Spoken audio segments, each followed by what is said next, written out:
Hello, everybody. Hope I got everything working properly this time. It's a learning curve. So I'm trying to frame. Here we go.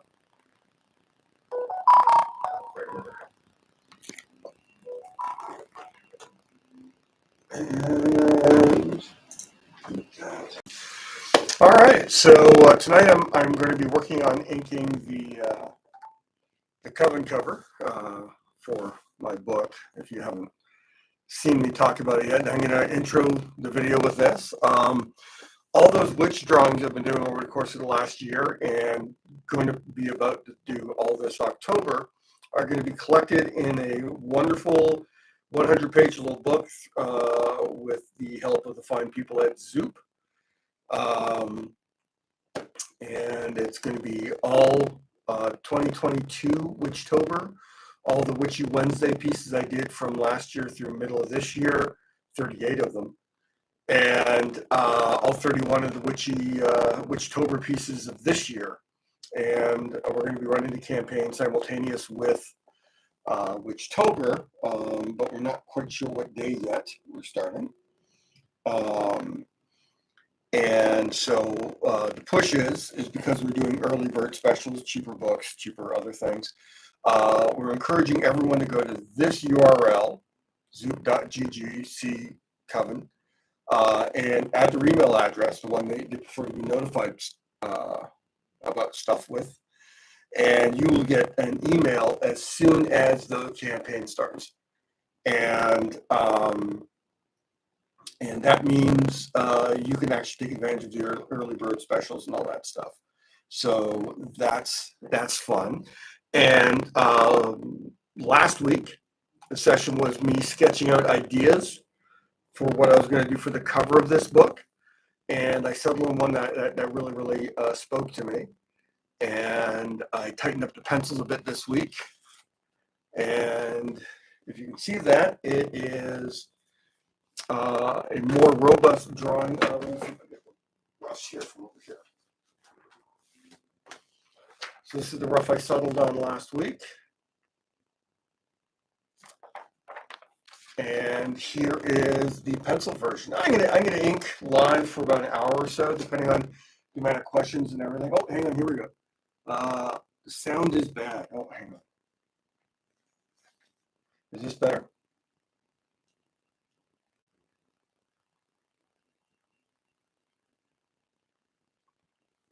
Is this better? Because I just realized I wasn't using my my proper lavalier mic. I think that's what they're called.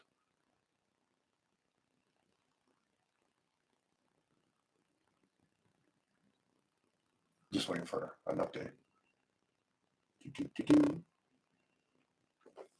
Hopefully you can hear me.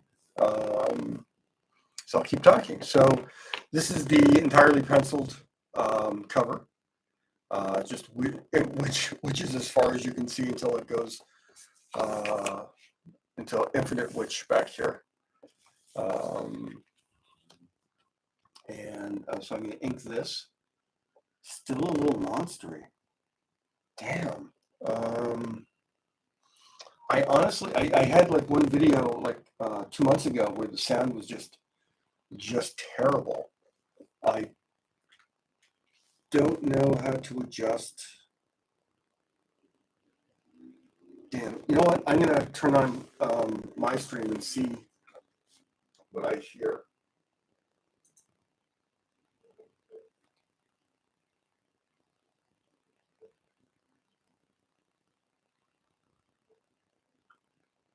Most cheaper other things. We're encouraging everyone. That is really terrible. I really wish I knew how to adjust sound just on the fly without losing the whole stream.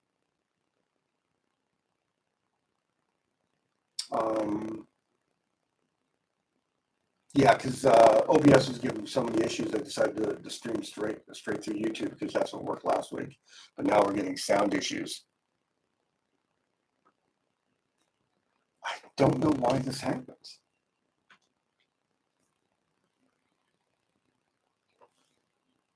Um, okay, well let's hope it sorts itself, maybe. Knocking everything over now. Got flustered by the mic issues. Maybe if I move this up a little bit so I'm a little further away from the camera mic too, that might be part of it. Yeah, so I got this old, what was this? This is the artwork piece I'm still working on. I'm working on it for like a half hour and getting it every day. I'm not taking on any other commissions till the end of Witchtober, so I'm kind of savoring working on it. Anyway, so this is all the witches, high camera angle looking down at them. You have one witch kind of looking at us, which is weird because, you can't see your eyes because that's the thing with the witches. And then it's just hats going on to an infinite horizon full of hats. And that's where the logo of the book's going to sit up here. And I think I'm probably going to put a little signature here on this brim here, or maybe over here. But yeah, so what I'm going to do is I'm going to ink probably just a main figure tonight. Keep it short because I want to get back because I have so much Conan work to do, and some more stuff for Ahoy, and so many other things I need to get done on top of Witchtober breathing down my neck in like a week away. I mean, next Sunday, I will actually be working on, that's what I'm going to be doing all the Sundays through October is Sunday nights I'll be working on The Witch. I'll be posting the next day. So since Sunday is the first day of Witchtober,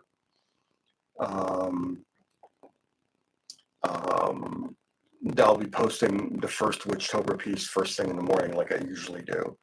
And then Sunday night I'll be working on The Witch. That'll be posted. I may not finish it all on stream, but I'll be working on it during the stream for the one I'm posting on Monday.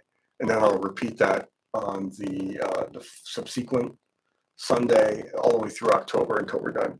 And then the last one, of course, being posted on the 31st. So that's how we're going to be doing Witchtober. It's going to be daily posting, not just what I think are quite lovely little headshots, but full Witchtober pieces. Now, some of them are going to be simpler than others, of course, because sometimes I have simpler ideas. I'm going to return to some of the ones that were really popular last year, like do variations on the mushroom patch, and talking to the ravens, crows, and cats, all those wonderful things. Yeah, and if I haven't told you before, what's going to happen is as they go up, the Witchtober pieces will become a part of the Zoop option to support. So you can buy one of the original Witchtober pieces or the witch portraits I've been posting all this month, along with supporting the book. So a lovely piece of art and the book. You can also get me to sign and remark, which is a nice little sketch inside the book. Those are options as well. So I'm talking quietly. Hopefully my voice isn't too monstrous. I got to talk to some friends who really know this tech stuff, so I'm not continually mucking up and dealing with issues like this. All right, so I'm going to start inking. Unless there's any questions. Hang on, here we go. My voice is amusing. That's not a good thing. This stuff should work, man. I bought middling of the line stuff. Yeah, I didn't buy I didn't go and buy like a $300 mic because who knows? I may never be able to find an audience, or life might happen and I'll stop streaming. But I'm enjoying it so far, and I'm really enjoying the growing audience and the wonderful people that keep showing up every week. That's just such a wonderful thing to have happen, and it's like friendships. I like it. Yeah, so what I'm gonna do is I'm gonna, and in my usual approach, since this figure is the one that's gonna engage the viewer from the cover, I have to get her 100% right. I give her like a super big toothy smile too. I have to get her 100% right. If I screw her up, I'm just gonna print out and start again, inking her again. So this is how I always do things. So I'm using a 01, and I'm working on kind of toothy bristle. I think this is a young bristle. And that's great because it actually allows me to get somewhat finer lines with this. If this was like plate finish or like the super smooth crystal you can get, I'd probably using the 005 for the lines that I'm getting with this. I'm always doing this, slightly tilt the paper a bit so I can get the line flowing from my wrist as nicely as possible.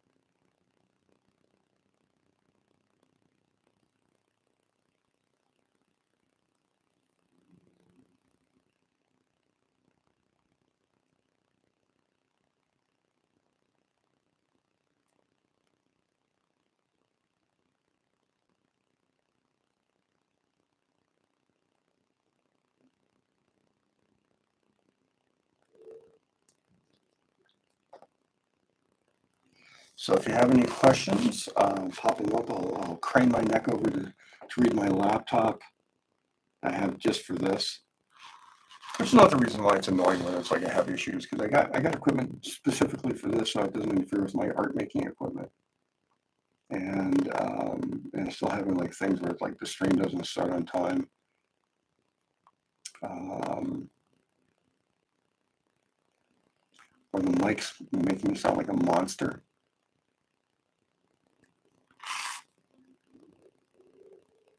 Got a few friends I've talked to about getting some help to sort this out, so I'm not left up to my own devices of like basically shrugging and going, okay, well, I don't know what I'm doing, which is, you know, probably really obvious to anyone watching. I can draw. That's my expertise. Actually, I saw a great article online. This is adjacent to this, but it was about Dunning-Kruger and how experts in one field are really susceptible to thinking that their expertise in one field applies to other fields. And I think what started it was the museum antiquities expert who tried to start a second career as an antiquities thief and dealer. And he was, I mean, despite being one of the top experts in antiquities, he was a complete screw up as a thief. He was using, like, I believe his eBay handle was the same as his Twitter handle. So it was really easy to trigger, you know, figure out, you know, oh, it's this guy. So it made me think about a lot of, part of it's our society, and it's like, oh, you're a doctor, you're smart, you can do things. And growing up with TV shows where it's like, well, the scientist knows all science, not just, you know, the field they went to school for. And I can think of like a certain popular self-help guru who's become really popular with the alt-right, talking about stuff that has nothing to do with clinical psychology, as if he knows what he's talking about, and so often he doesn't. And we have to get better at that. We can't, I mean, it's okay to be actually educated, like not just read other people's YouTube comments or watch a YouTube video from some guy who can't make it in the field they're talking about, and then say, "Oh, I'm informed." I don't consider myself informed unless I read an understood and educated opinion by someone in the field.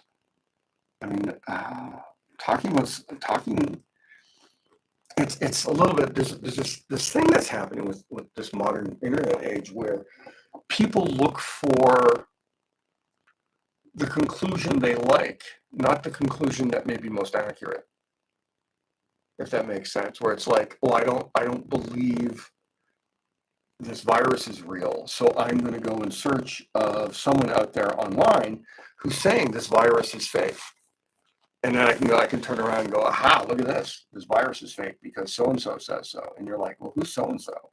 Well, he's this person who worked on this thing back in the 70s and he's really educated about it. It's like, yeah, but he's not in the field now. I mean, he's not a part of this stuff. He doesn't see the recent data. He doesn't know this. They don't care. These people, they don't care. They just want confirmation of their bias towards something. I mean, it's terrible It's a hard thing. It really is. Like once you're convinced of something, you have to do serious work to accept new facts. Um, but the weird way, which is people who went looking for these solutions that have nothing to do with what accepted science accepts, put that kind of redundantly, isn't doing their own research. It isn't research. Research is done in a lab. Research is what these experts do. Research is what these people go to university to study and get good at. And we got people who watch like 5 or 6 YouTube videos and a live chat on some YouTuber who doesn't know what they're talking about, and suddenly they've done research. That's not how it works, son. It's not how it works. I don't necessarily. I mean, I grew up post thalidomide. If you people remember thalidomide, I remember as a child when I was learning to read, I was reading stories about thalidomide babies. There was lawsuits still ongoing at the time, and that was a big science fuck up. And there's no two ways about it. Science does fuck up because we make mistakes and we don't know everything. But just assume that mistakes in the past are made, that mistakes are made now. That's not logical. What it means is we have to more robustly test the conclusions of our hypothesis going forward. And scientific community has by and large done that. They've adapted every time. Every time they screw up, they adapt. And they take into account the fact that they have to do things differently to not make the same mistake. But it's a lot of the people who just like, well, no, they made a mistake before, they're going to make a mistake again. Well, that's not necessarily how it works either. You have to wait for evidence that there's a mistake instead of just assuming there is one. And I think a lot of people don't want to live in an evidence-based world. So that's my little rant. So if you're not an expert in a field and you're proposing stuff that the field is in opposition to, you're probably talking out your butt. And I understand a lot of people are only going to take it as seriously as if you're talking out your butt. But if you're basically sharing what you've seen as official, real scientific data or information from someone who works in the field, then you're fine. That's. I think you're safe that way. I mean, there's a weird point in the pandemic when they actually turned around and admitted they lied to us, and that was about masks. They really thought they were going to run out of, because no one was prepared for this. They really thought they're going to run out of N95 masks for frontline workers. So they lied and they said, don't wear masks. We don't know. More science comes in and it's like, oh God, yeah, it is completely airborne. And we may not have enough masks, but people better cover up. And different countries responded differently to that. I mean, there was European countries who were telling people, make their own masks like now. And back when I was on Twitter before I got banned. I'm banned from Twitter. I saw people saying, government says make a mask. And I'm saying, well, our government's saying no. I'm speaking from Canada. They're like saying that there's no reason yet to believe it's airborne. So we know they lied, and we know why they lied. Because they wanted to keep those nurses alive, and they know full well that if you tell people, well, you know what, you should wear a mask or not go into contact with people, there'd be a lot of people who would just say, well, you know what, I'm going to get a mask so I can be in contact with people, not realizing the goal was to keep people, isolated until we had a better grasp of what was going on. So, and now hopefully we'll have enough N95 masks to last like forever. That's the string to go.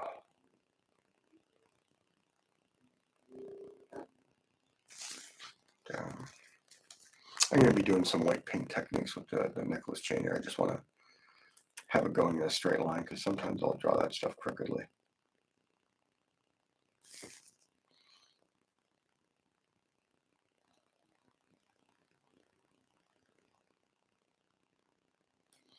So I do a dotted line on top of that super thin line.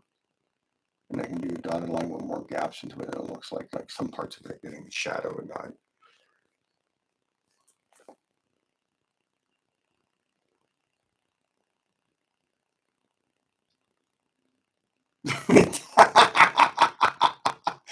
Yeah. I know he wanted to be like a hip hop dancer, and he had expertise issues. Stephen Hawking. Yeah, and it's one of those things where it's like I know a lot about drawing. I know a lot about constructing a human figure. I know a lot about composition. I'm not as experienced a painter. I like painting. I work really hard at it when I do it, but I'm much more experienced when it comes to just composing and drawing the images. And as a result, so if I see someone like, let's say it's Bill Sienkiewicz,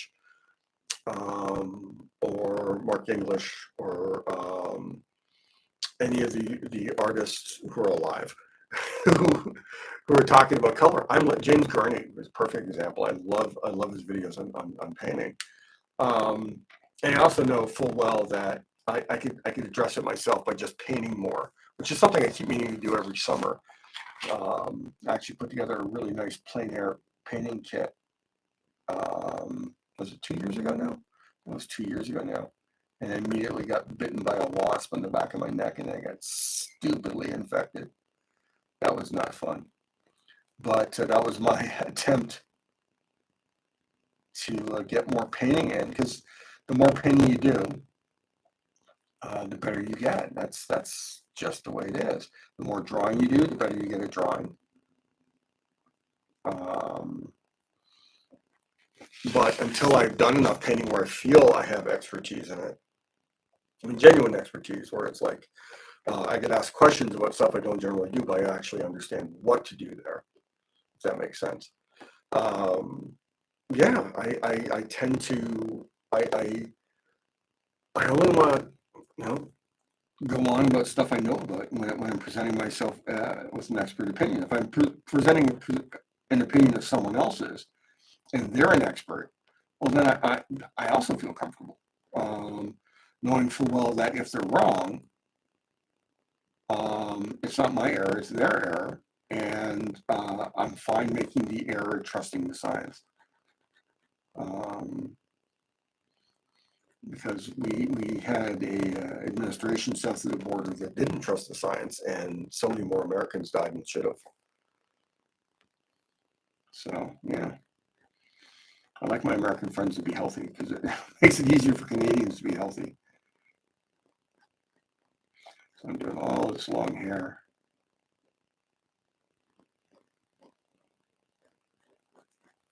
And then it's going to be coming up contact with that hat brim.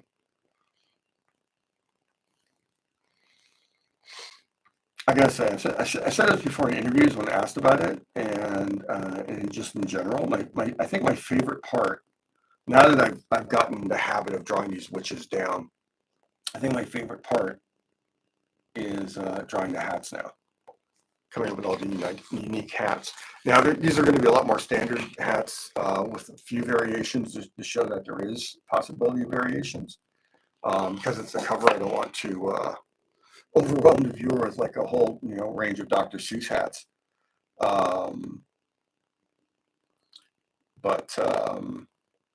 Yeah, it's going to be fun, and this is going to be a lot of like I'm going to go through a few pens inking this piece to be sure.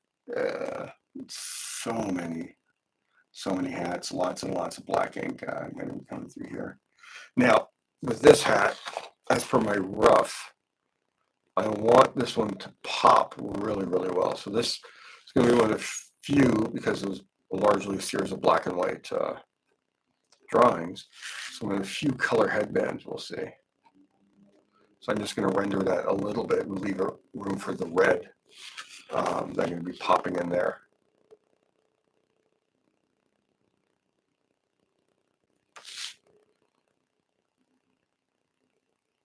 I think that brilliant bit of red right there is going to make her, on top of like the sea of black and gray hats, it's really going to make her pop. Pulling out my, God, I can't remember what brand it I wore it off of my hand. It is a natural fiber, I think it's a Pentel. It's a natural fiber pocket brush, and I use carbon ink in it. You read that?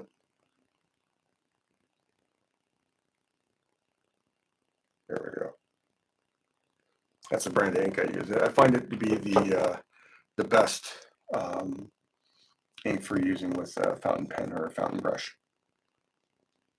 It gives me the most opacity.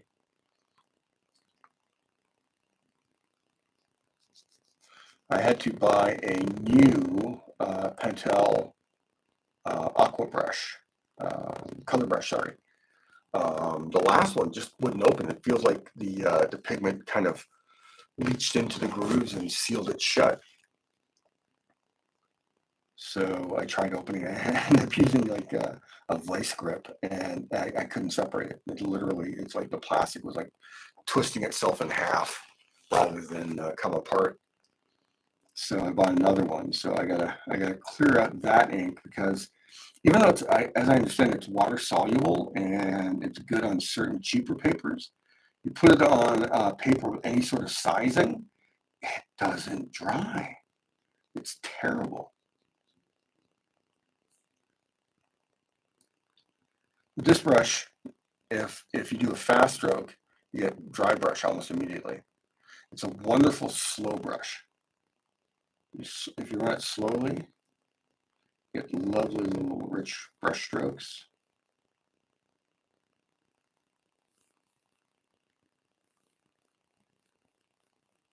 And they flow nicely. I like it. Oh, I likes it. I used to be a big fan of the plastic Pentel pocket brush. It's very similar to this, except it's entirely plastic with synthetic bristles. And I would also, if I had one of those, I would also refill it with carbon ink. I use these refillable.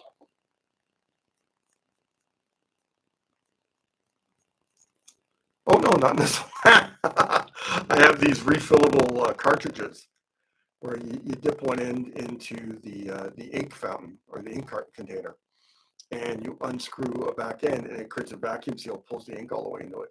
I just realized I found a couple of carbon ink cartridges, and I went, ooh, use them up before I forget about them.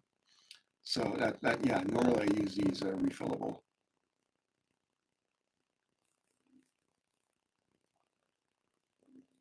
Things they're great.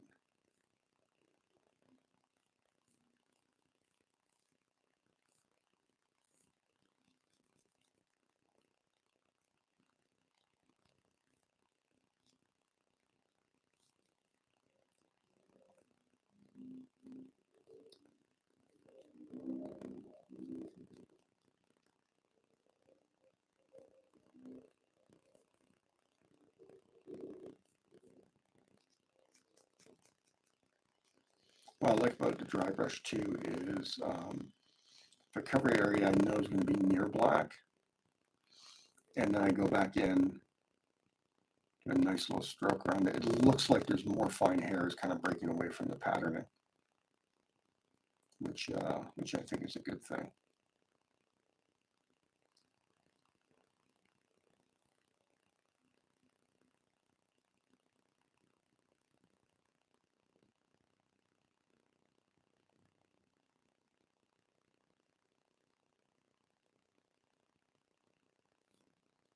This gave her a super amount, voluminous amounts of hair.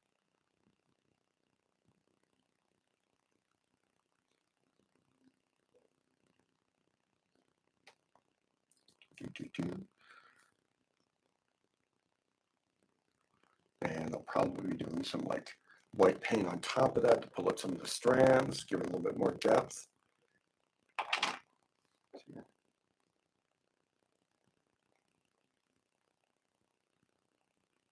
I've heard really good things about Noodler's Black. I've always been wanting to try it. Yeah, so at some point I'm going to see it on the site and I'm just going to buy it. I buy it from Cult Pens. I don't think they carry noodlers. So I think I have to find a site in North America that carries them. Right now, I think it's going to be fully colored, but I'm going to let the black ink really stand on its own.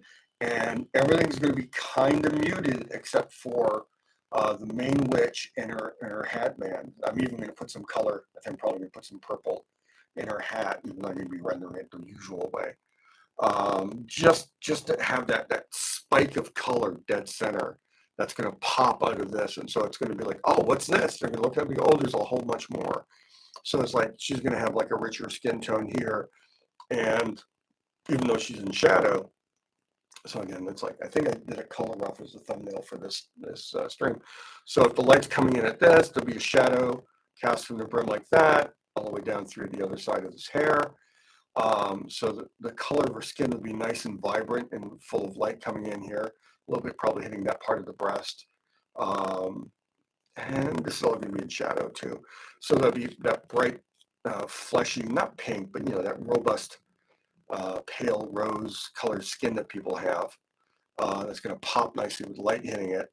There'll be some nice saturated colors in the shadows, but everything else is going to be a lot more muted. And then she's going to have a black purple hat with a brilliant red headband. And I think that should be enough to make her pop. There'll be different colored headbands, but all in the same kind of like muted tones. So I'm just making her an extra special witch.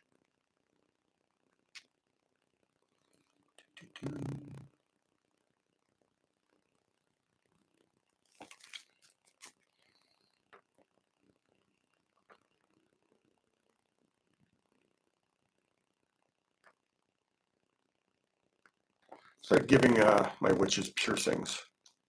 I've already given them a couple of tattoos, but I've given them a couple of nipple piercings, but also it's like nose piercings. Better reflecting the women around me that I'm friends with. I just think it's. I got a backstory I want to do with these witches if I get the time. So I want them to reflect more the life I'm familiar with. So I'm adding stuff like that. I'm not going to do like super elaborate tattoos on them. I think if I do a tattoo, most likely not be just a pentagram tattoo that I've used a few times. Drawing tattoos is really cool, but drawing one of these a day, the tattoo would have to be the entire point of it. That would be the entire, probably a close-up on a witch so you can see the tattoo that she has. And then that would be the whole point of that Witchtober piece. Okay, so the highlight's going to be hitting this brim, and it's going to be going towards shadow. So I want more of a doing some dry pen here with that, and then it's going to be more of a core shadow there. So just establishing the core shadow by drawing it first.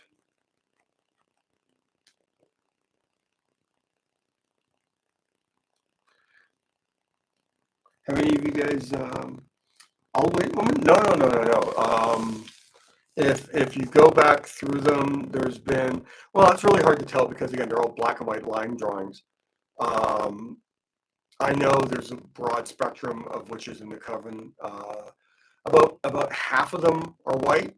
There's about 18 or so distinct ones. Some are kind of like vague. I didn't decide which ones are which, but half of them are white. A whole bunch of them are from all over the Pacific Rim. So Chinese, Japanese, Korean, Thai, Philippine, all that.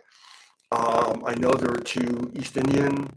There's a couple of indigenous witches.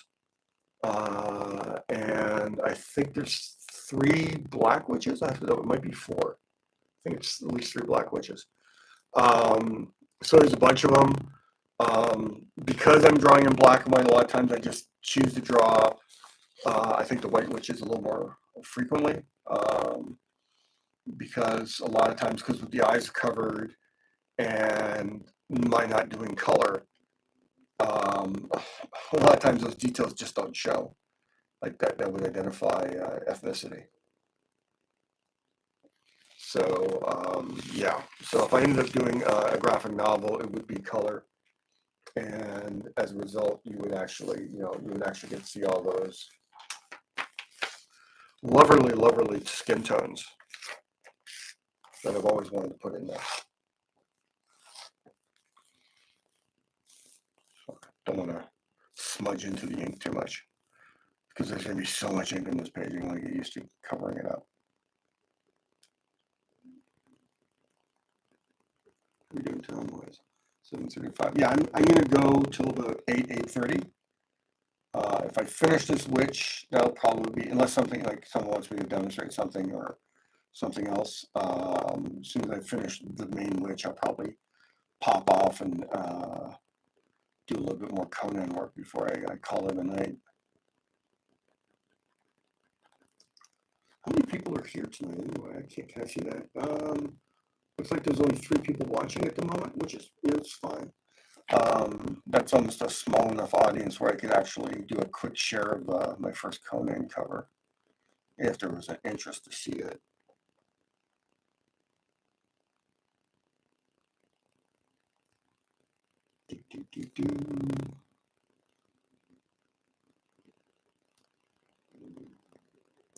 What I'm doing here is a much more, because it's also generally bigger than a lot of my witches, I'm doing a somewhat more mechanical form of cross-hatching.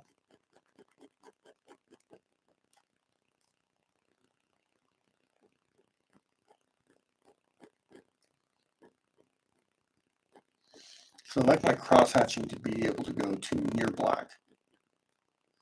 So I started with like the perpendicular or the parallel, horizontal, and then I did like 45 degrees, then I did slightly declined 45 degrees, and now I'm doing larger 45 degrees over top of it, knowing that there's a layer in there going to fill in spaces.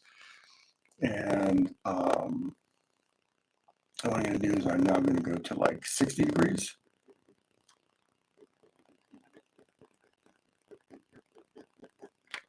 Again, I'm crossing from the light side through the shadow part. And this allows me to graduate those tones a little bit better. And by slightly shifting the angle continually, I'm creating smaller and smaller pockets of white.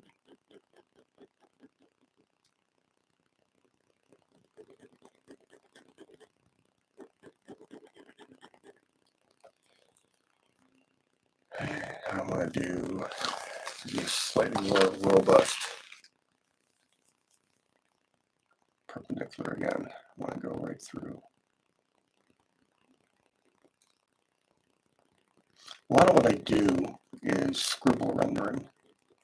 I'm pretty good at maintaining more or less parallel lines with that little loop at the back, doing here, like that. So these are largely parallel top and bottom with a loop here at the back in my shadowed area, which allows me to go a lot faster. If I was, continually stroke instead of scribble, this would take so much longer.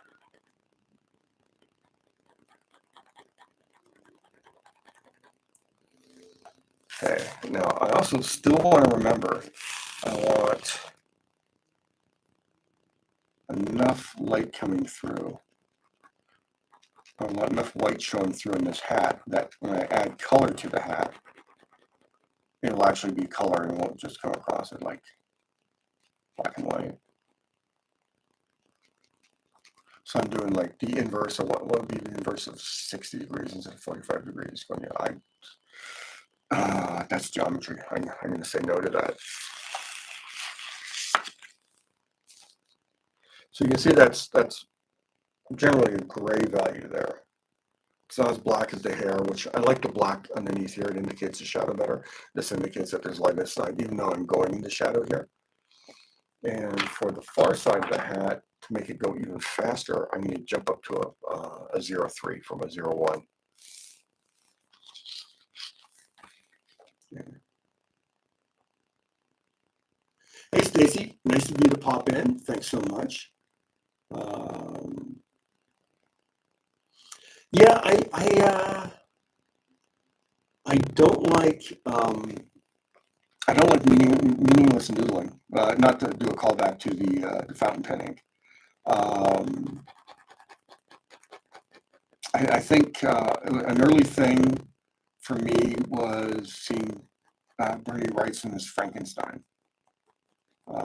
which I shared my tribute to. Which again, I thought Cadence would have made the print available by now, but I know Paulo was really busy with a bunch of cons, and he kind of promised to get it up last Monday, I think. So things must be really chaotic on his end. Um, but just the precision with which Wrightson used his lines in Frankenstein, which led me to Franklin Booth, who, if you're a big fan of pen and ink, he is like one of the ultimate masters. And he's a huge influence on Wrights and a bunch of other illustrators who do a lot of linear pen and ink work, which led me onto Joseph Clement Call, because it was always like this one smart ass said, well, if you like this guy, you'll love this guy. And they were right. Joseph Clement Call is probably, it probably doesn't come up because I know a lot of people won't know who he is. Of all the professional illustrators whose work is in my DNA, I think Cole's pen and ink work is the closest to what I do. I'm looking over the shelf in my studio. I'm pretty sure it's on one of the shelves in my living room, dining room area. I got a lot of books. I got way too many books. Someone reminds me, before next week, I'll pull up the Call book and I'll talk about it when I'm working on witches. Well, so that hat's mostly done. Probably going to go back and even in some of that stuff with a finer pen later. Going to use some of the 3, still using the 03. Use some of the 3 to get me more darkness and weight on this side of the hat. I'm going to shift back down to a 1 to get more of a gradated tone.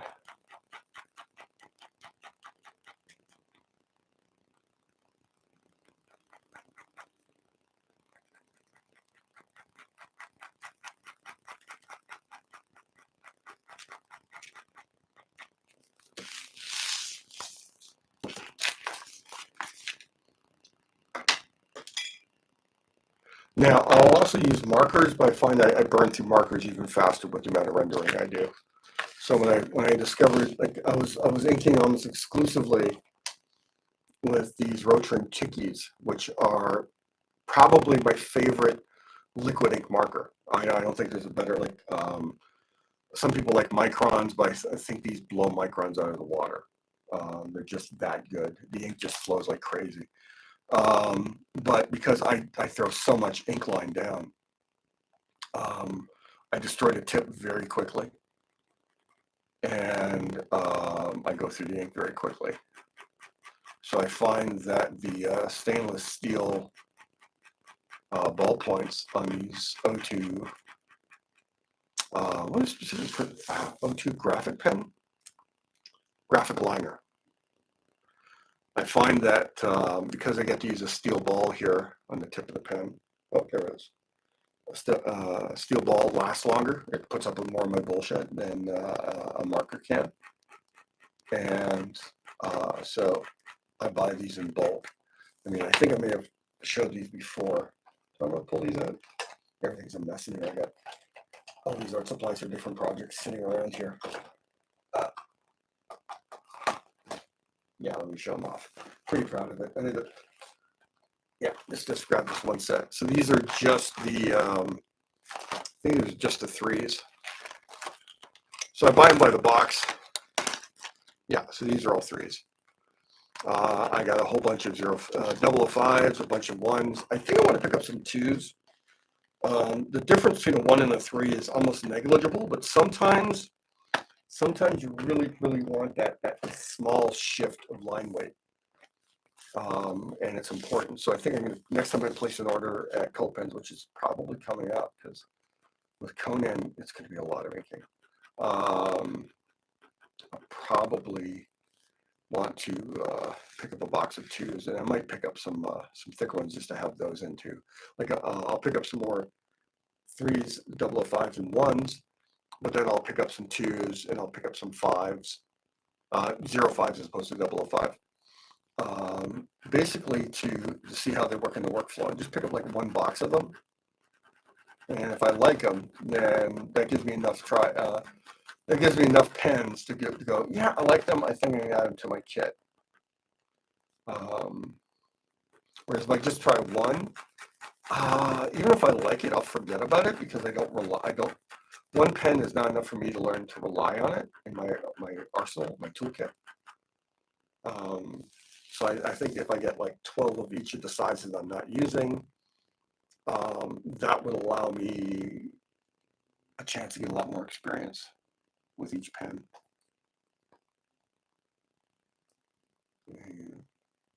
What's the name? Joseph Clement Call.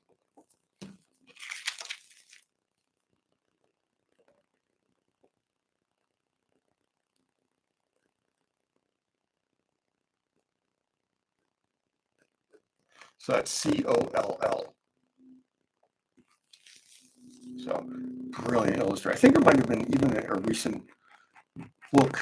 I gotta double check now because I don't think I got it.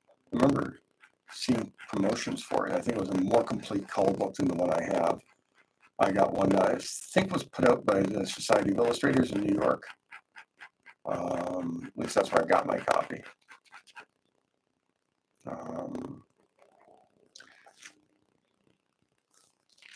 Sorry, also a little distracted trying to make sure I get this brim right. So I got nice cross here when I get to some of this.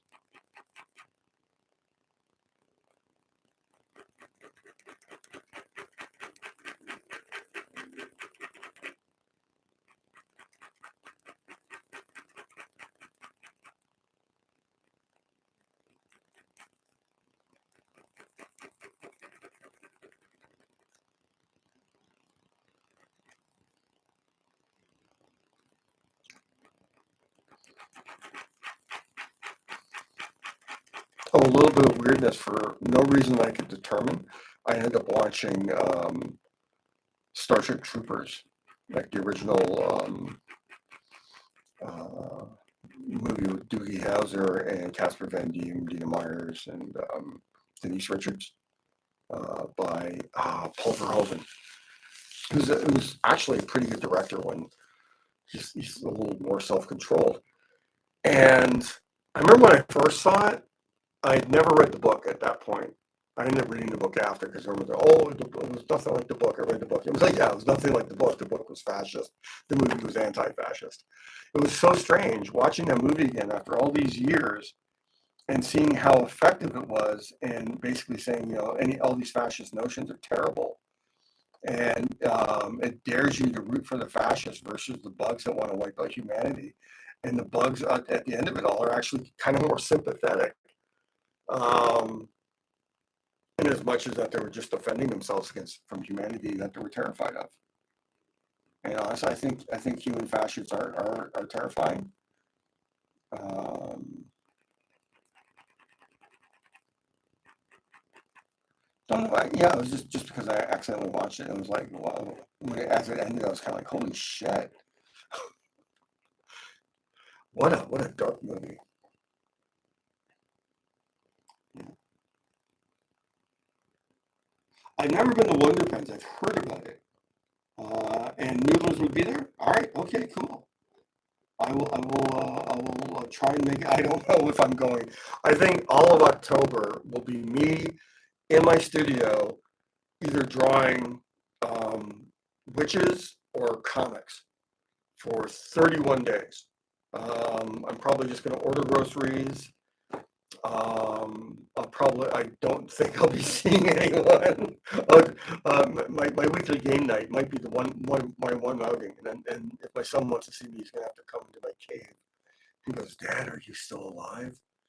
Oh, yes, son, I'm here. Okay, so this is This is the first witch. I'm going to be, there's, I actually initially drew it, you can see a mouth here. I might change that. There's a couple of chins that show up under the brims because of the angle. But I really, I realized just having the one, you can see a ghost of a smile, ghost of a smile, right? And this pencil's here and I got rid of it. I want you, the viewer, to only see her smile. It makes her stand out even more. If they were all smiling, I think I would actually lower the camera a bit so you can see more of their faces, so you get like a half dozen smiles in addition to hers. 2 or 3, not enough, not enough. It looks like those 3 are in on a joke. The implication is they might all be smiling because she's smiling, or they might all be like dour and dark, but they're not. They're happy witches. Yeah, so I think that's,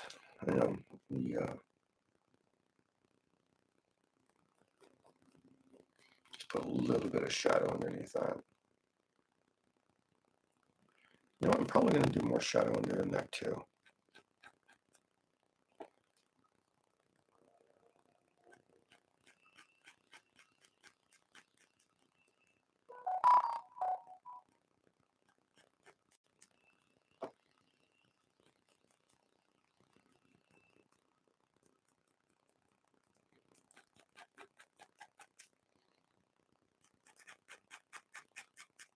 That's better. Just a little bit of shadow to make her face pop out more. Yeah, so, oh my God, did I do that in like under an hour? That's crazy. That's crazy.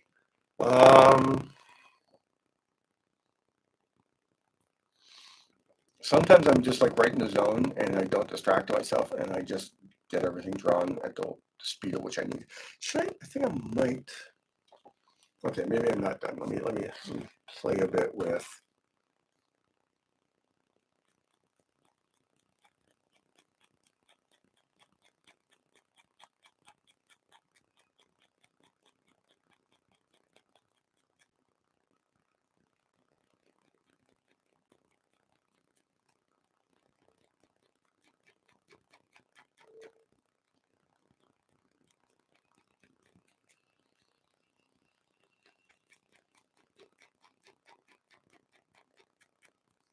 Just a little bit of rendering on the room there.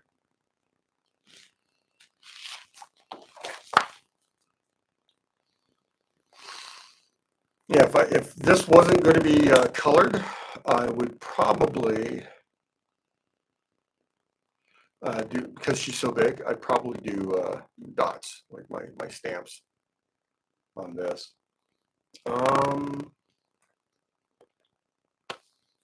Yeah, I'm pretty happy with the progress on this one. So if I can just maintain the hat quality, there's some drawing and stuff and everything. Like you can see some faces, chins, some hair.